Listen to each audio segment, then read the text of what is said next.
वक्त आ गया है, अब दुनिया से साफ साफ कहना होगा।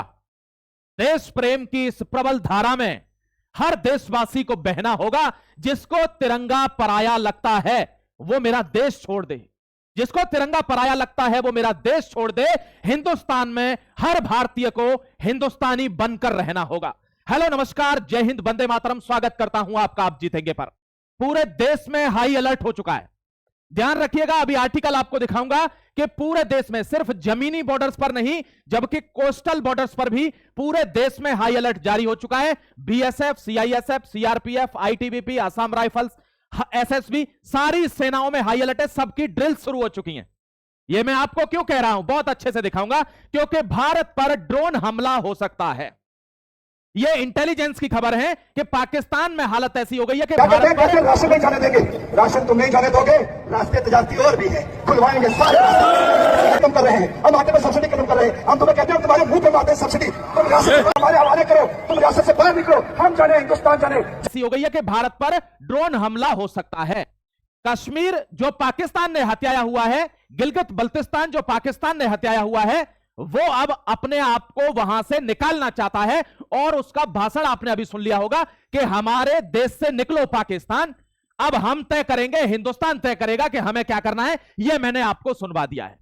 ठीक है मेरे भाई, अब आगे बढ़ता हूं। आपको यह फिगर इसलिए दिखा रहा हूं, बहुत ध्यान से समझिएगा। आज आर्टिकल छोटा है लेकिन खबरें हैं। थोड़ा सा छोटा आर्टिकल आज रहेगा क्योंकि समय का थोड़ा तकाजा है मेरे भाई। देखिए, यह वाला इलाका हमेशा से बॉर्डर रहा है, आप जानते हैं। यहां हाई अलर्ट है, ये एलओसी का इलाका है, हाई अलर्ट है, ध्यान रखना। अब ये वाले जो कोस्टल जोन है दोस्तों, यहां पर हमारे बंदरगाहें आप जानते हैं। अभी आपको थोड़ा सा बताऊंगा अभी कि क्यों केरल और तमिलनाडु में हमको दिक्कत हो रही है, थोड़ा सा जिक्र करूंगा, टेंशन मत लेना। लेकिन यह बॉर्डर भी हमारा अब हाई अलर्ट पर है। बॉर्डर हमारा यह भी हाई अलर्ट पर है, आप जानते हैं। यहां हमारा न्यूक्लियर लॉन्च पैड है विशाखापत्तनम पर, यहां हमारे पोर्ट्स भी हैं वाइजैक वाले। अब उसकी वजह से दोस्तों यहां पर बांग्लादेश की तरफ से हमें हाई अलर्ट है। आप कहेंगे सर बांग्लादेश ने भी कुछ किया है क्या? करतूत खोलूंगा, एक मिनट रुकिए तो सही मेरे नौजवान। अब प्रॉब्लम यह है कि आप जानते हैं ये जो इलाका है ये चीन का है और चीन इनके साथ मिलकर बैठता है। तो भारत में टोटल हाई अलर्ट है और ड्रोन अटैक की वार्निंग जारी हो गई है सारे फोर्सेस के लिए। आप देखिए, एक देश है, भारत माता है, जो हर तरफ से घिरी हुई है, लेकिन फिर भी कुछ राष्ट्रवादी हैं, फिर भी कुछ भारत के वीर जवान हैं जो हर कीमत लोहा लेने के लिए तैयार हैं, क्योंकि हमारे पूर्वजों ने ऐसा किया है मेरे जाबाज। हम अपने पूर्वजों का शीश थोड़ी झुकने देंगे। भारत जब तक रहेगा हमारे रहते हुए सुरक्षित रहना चाहिए, यह हर भारतवासी का संकल्प होना चाहिए।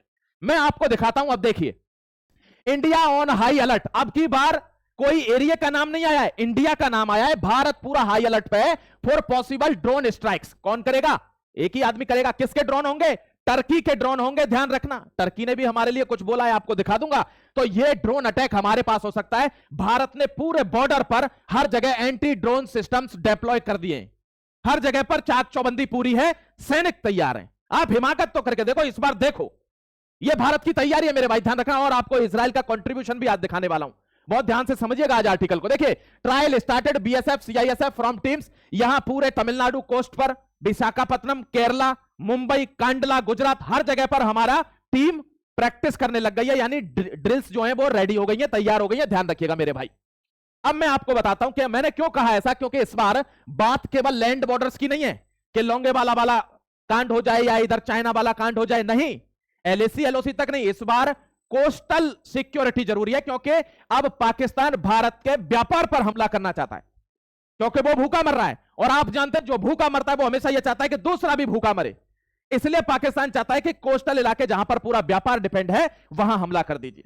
हमारी सिक्योरिटी को हल्के में ले रहा है। मैं आपको दिखाता हूं। और इस बार जो तैयारी है, देखिए, इंटेलिजेंस की रिपोर्ट है। मैं अभी आईबी की एक और दिखाऊंगा आपको कि कितना बड़ा नेक्सस चल रहा है भाई। ये भारत के लोगों को पता रहना चाहिए, लोगों को नहीं पता। ये जो नॉर्मल मीडिया नहीं दिखा रही, उल्टी सीधी एक खबरें दिखाती थी। अभी 2 टीचरों में लड़ाई हो रही है और 2 टीचरों में से वो लड़ाई इतने मतलब मुद्दे पर पहुंचा दी, यही फर्जी मीडिया ने इतना मुद्दा बना दिया, उसका वीडियो बना बना के सब स्वाद ले रहे हैं उसमें। और उसमें वहां जाकर क्या हुआ, एक व्यक्ति यानी एक टीचर के भाई की जान चली गई। भाई, आप कमेंट सेक्शन में लिखिए, क्या यह देश के अंदर होना चाहिए? क्या पढ़ाने लिखाने के बीच में इतना बड़ा मुद्दा उठा देना चाहिए? नहीं, यह गलत हो रहा है जो भी हो रहा है, और इसकी निष्पक्ष जांच होनी चाहिए और जो दोषी है उसको बड़ी से बड़ी सजा मिलनी चाहिए, ध्यान रखना। लेकिन ये जो मीडिया ट्रायल है, ये ठीक नहीं है इस तरीके की चीजों पर, क्योंकि वहां न्याय जरूरी है, वहां हल्ला जरूरी नहीं है। अब आपको दिखाता हूं, जब दो धड़ों में लोग बट जाते हैं तो बहुत प्रॉब्लम हो जाती है। यहां पर क्या हुआ है, हमारी कोस्टल सिक्योरिटी पर इस बार या भारत के बॉर्डर पर पाकिस्तान सिर्फ अपनी सेना लेकर नहीं आ रहा है, इस बार पाकिस्तान लेकर आ रहा है उन घुसपैठियों को जो रोहिंग्या के नाम पर भारत में घुसाए गए। इस बार पाकिस्तान तैयार है हमास के टेररिस्ट के साथ जो इंटरनेशनली ट्रेंड है, यह हमको समझने की जरूरत है इस बार हमास का। इसीलिए इजराइल ने क्या कहा, उन्हें कहो मैं मरा नहीं हूं। इजराइल की बात है ये, वो समझते हैं मैं थक गया हूं, उन्हें कहो मैं मरा नहीं हूं। दोस्तों, इजराइल और भारत मिलकर, मैं आपको राष्ट्रकवि रामधारी सिंह दिनकर जी की दो पंक्तियां सुना देना चाहता हूं, सुनिए आप। कहते हैं दोस्तों, आज सिंधु ने विष उगला है, लहरों का यौवन मचला है, आज हृदय में और सिंधु में साथ उठा है ज्वार, तूफानों की ओर घुमा दो नाविक निज पतवार। यानी जब तक हमारे समंदर में तूफान नहीं होगा, आपको पता कैसे चलेगा? समझ गए मेरे दोस्त? देखिए, सागर की अपनी सीमाएं, हम जानते हैं आतंकवादी बहुत बड़ी मात्रा में है, पाकिस्तान ने बहुत गुर्गे तैयार कर रखे, लेकिन उनकी कोई सीमा तो है। सागर की अपनी सीमा है, माझी भी पर कब थकता है, दो हाथों के बल पर ही कर डाले सागर पार। समंदरों को भी पार कर गया है भाई साहब वो आदमी जिसने ठान लिया। ये देख लीजिए, मैं कह रहा हूं हमास लेकर आ, बांग्लादेश लेकर आ, पाकिस्तान के गुर्गे लेकर आ, हम बैठे हैं ना, हमने अपनी हिम्मत बनाए रखी है ना। यहां देखिए, आपको दिखा रहा हूं आईबी की report, IB warns of ISI plot to recruit illegal Bangladesh national facing reputation. जो इलीगल बांग्लादेशी हेल्प करके पहले घुसाए गए थे, पहले 2 करोड़ की बात होती थी कि 2 करोड़ नहीं, अब यह 3 करोड़ से ज्यादा है। 3 करोड़ घुसपैठिए भारत के अंदर, इमेजिन करिए। और ये लोग यहां बैठे, और अब पाकिस्तान के जो लोग भारतीय बनकर यहां बैठे हैं भारत में, वे उनसे कह रहे हैं कि हम तुम्हें बचा लेंगे, तुम हमारे साथ काम करो, आईएसआई के साथ काम करो। ये देखिए, ये पकड़ रही है इनको एनआईए की टीम, आईबी की टीम, सीआईडी की टीम, धड़ाधड़ छापे पड़ रहे हैं, एसआईटी गठित हो रही है धड़ाधड़। मेरे दोस्त, भारत को अंदर से भी बहुत खतरा है, इनको भी पकड़ना होगा, क्योंकि बाहर के लोग जो अंदर आए हैं उनको यही लोग, अब क्या है, पाकिस्तान के लोग तो घुस नहीं पा रहे डायरेक्ट, तो जो बांग्लादेशी घुसाए थे बनर्जी दीदी की सहायता से, आज उनको ही रिक्रूटमेंट कर रहा है पाकिस्तान यहां पर आतंकवादी हमला करने के लिए। कितना घाव हो रहा है अंदर ही अंदर, तो आप दर्द समझिए इस देश का। और मैं आपको एक चीज बता दूं, कल मैंने आपको एक आर्टिकल बनाया था, आपने बहुत प्यार भी दिया उस पर, आपसे प्यार चाहूंगा, क्योंकि अटल बिहारी वाजपेयी साहब कहते हैं मेरे प्यारे भाई कि प्यार इतना परायों से मुझको मिला, ना अपनों से बाकी है कोई गिला, हर चुनौती से 2 हाथ मैंने किए, आंधियों में जलाए हैं बुझते दिए। आप चिंता मत करना, आपको डिसअपॉइंट नहीं होने दूंगा कभी। ये देखिए, कल एक आर्टिकल आपको बनाया था एफसीआरए वाला, फॉरेन कंट्रीब्यूशन रेगुलेशन एक्ट, और इस आर्टिकल के थ्रू आज जांच निकल कर आ गई। किसने निकाली है? सीआईडी की टीम ने, आईबी की टीम ने, ईडी ने, एनफोर्समेंट डिपार्टमेंट ने। देखिए ना, 1000 फॉरेन डेबिट कार्ड्स, 95 करोड़ का घोटाला है, 95 करोड़ का घोटाला, यूएस बेस्ड मिशनरी। मैं आपको दिखाता हूं, यहां देखिए एक बार, कंपनी का नाम है ये टिमथी इनिशिएटिव, ये यहां चलती है, ये अमेरिका का मैप है, ये यहां चलती है, यहां पर कैरोलिना नाम के शहर में। और इसका जो वेब पेज है वो भारत में नहीं खुल सकता, बैन किया हुआ है भारत को, कि कोई देख ना ले इस पर क्या ट्रांजैक्शन चल रहे हैं। पता है इसमें क्या हुआ है? मैं हिंदी में समझाता हूं आपको, छोड़िए ना अंग्रेजी। देखिए इसमें क्या हुआ है, ये वहां से पैसा भेजती है, ये एक एनजीओ है, और इसकी शाखाएं बना रखी है इन्होंने भारत में, और रिपोर्ट सबमिट करी है पूरी लिखकर। ईडी ने क्या रिपोर्ट सबमिट करी है कि 1000 डेबिट कार्ड हैं, और उन डेबिट कार्ड को बाहर से बनाया गया है, और कॉमन नामों पर संतोष कुमार, बिमला देवी, निर्मला, ऐसे करके नामों पर बनाया गया, और डिफरेंट डिफरेंट क्षेत्र। कौन से क्षेत्र? जहां पर सबसे ज्यादा नक्सली लोग रहते हैं, और जहां पर सबसे ज्यादा वामपंथ रहता है, कट्टरपंथी वामपंथ रहता है, वहां हर जगह इन एटीएम में से धड़ाधड़ पैसे निकले, यानी 100 करोड़ रुपए निकले इन एटीएमों से, और कैश में पैसा बांटा गया है, खासकर उन इलाकों में जो भारत के खिलाफ आवाज उठाते हैं, जो भारत के खिलाफ प्रोटेस्ट करते हैं, जो भारत के खिलाफ विचारधारा बना के चले हुए हैं, नक्सलाइज में रह रहे हैं, उनको आराम से पैसा जा रहा है यहां से। ये पूरी फाइल खोल दी ईडी ने कि 100 करोड़ का घोटाला है, ये छोटा मोटा घोटाला नहीं है। ये मैंने आपको कल ही बताया, एफसीआरए पर क्यों सरकार सख्त हो गई और क्यों हुई, आपको ये भी बता देता हूं। अमेरिका की पार्टियां वैसे तो आपस में लड़ती हैं, लॉ मेकर भी लड़ते हैं, लेकिन जब ये खेल खुला के एफसीआरए पर भारत अटैक करने वाला है, तो तुरंत सारे लोग एक हो गए, कहीं नहीं एफसीआरए बंद नहीं होना चाहिए, क्योंकि सीआईए का पैसा आना बंद हो जाएगा। जो यहां बैठे मानसिक गुलाम हैं, वे भारत के खिलाफ पैसा लेना बंद कर देंगे, भारत के खिलाफ दंगा बंद हो जाएगा। यह प्लॉटिंग है अमेरिका की। अब आपको दिखाता हूं, देखिए पाकिस्तान की हालत यह है। क्या पाकिस्तान अटैक नहीं करेगा?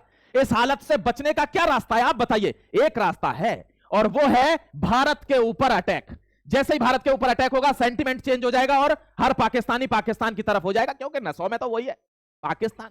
समझ गए? इस वजह से तो इसलिए भारत ने एडवाइजरी जारी कर दिया कि ड्रोन अटैक हो सकता है, और इस बार अटैक का जो नतीजा है वो आप जानते होंगे।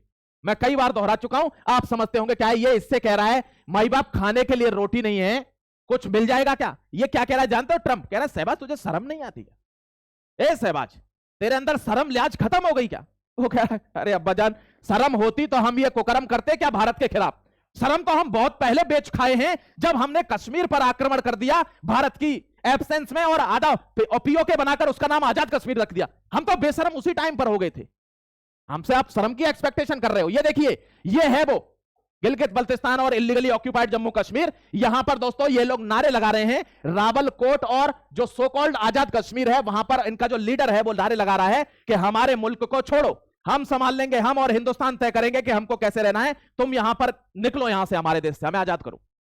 यानी पाकिस्तान इलीगली ऑक्यूपाइड जम्मू कश्मीर को भारत में मिलने से पाकिस्तान का फूफा टर्की या कोई भी हितैषी रोक नहीं पाएगा। लिख लीजिए, ठीक है मेरे प्यारे भाई। देखिए, get lost from our state, ये पाकिस्तान को बोल रहे हैं गिलगित बल्तिस्तान वाले, गेट लॉस्ट। खैर इनकी कोई इज्जत नहीं है, ये वहां से भाग जाएंगे और पैंट उतार के भागने में इनको टाइम भी नहीं लगता है। मैं थोड़ा सा इंटरनेशनल पर आ जाता हूं।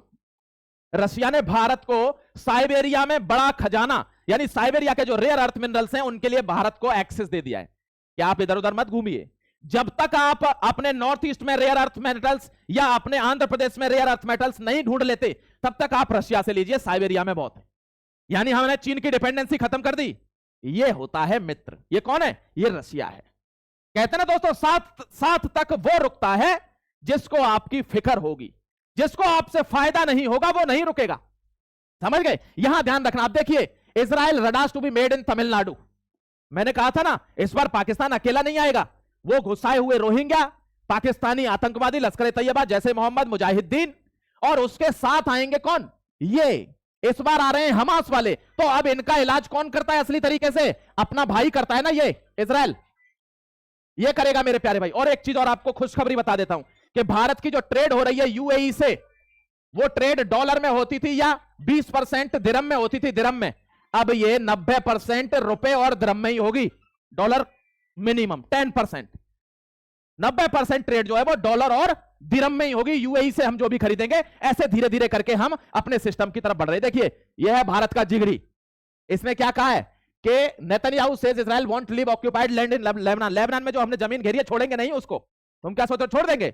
ये नहीं छोड़ेगा। आपको एक बात बताऊं, आपको एक आर्टिकल लेके आऊंगा, प्लीज ध्यान से देखना, उसको भूलना मत, कि इजराइल ना होता तो अमेरिका ना रहता। ये हेडलाइन बता रहा हूं मैं आपको कि इजराइल ना होता तो अमेरिका ना रहता, और आज उसी अमेरिका ने इसको धोखा देके पीछे से डील कर ली है। आज इनके स्टेटमेंट है ये कि हम ना होते तो तुम ना होते। और दोस्तों आज ध्यान करना, ये बंदा अभी मना कर रहा है कि मैं डील में शामिल नहीं हूं, मैं जो जमीन ली है वो छोड़ूंगा नहीं, और ईरान को न्यूक्लियर बनाने नहीं दूंगा। ये ध्यान है। यहां सीआईए, जो अमेरिका का सीआईए है, उसने भी बोला है कि हां ये डील जो है वो साइन नहीं करेगा ईरान, क्योंकि उसकी शर्तें मानी नहीं जाएंगी, वो साइन नहीं होंगे। करेक्ट बात है, इतनी आसानी से साइन होंगे नहीं। आपको एक बात बताऊं, G7 की मीटिंग चल रही है यूरोप में। ये देखिए ट्रंप की हालत, कोई बंदा इससे मिलने आने के लिए तैयार नहीं है, ये अकेला खड़ा है। वो रावण वाला सिस्टम देखा था आपने लास्ट में, जब वो सब मर जाते हैं वो अकेला रह जाता है, तो क्या कहते हैं? कहते हैं इसी रात की है कहानी ये सारी, यही रात अंतिम, यही रात भारी, नहीं बंधु बांधव ना कोई सहायक, लंका खड़ा अकेला, लंका का नायक। यानी अकेला खड़ा है पूरे G7 समिट में, हाथ भी मिला रहा है तो कोई नजर नहीं मिला रहा है, ऐसे ही कैजुअली छोड़ के चले जा रहे हैं। यह स्थिति है इसकी, क्योंकि इसने डिसीजन ऐसे लिए हैं, इसने पूरे देश को केओस में ढकेल दिया। अब सेंसा बनने के चक्कर में ढकेल दिया। अब सेंसा ठीक है अकेला रहता है, सेंसा अकेला रहे। समझ गए मेरे भाई? ये छोटा सा आर्टिकल मैंने आपके सामने पेश किया है। अपना ख्याल रखिए, खुश रहिए, भारत की जो एडवाइजरी है उसका ध्यान रखिए, सतर्क रहिए, और भारत की तरफ अपना भी जिम्मेदारी रखिए कि अगर कोई आपको भी संदिग्ध एक्टिविटी दिखते है, तुरंत आपको अपनी पुलिस को, अपनी फौज को बताना है। फिर मिलता हूं एक और जबरदस्त एनालिसिस के साथ, तब तक अपना ख्याल रखिए, सशक्त भारत के लिए जिए। जय Hind, Vande Mataram, God bless you.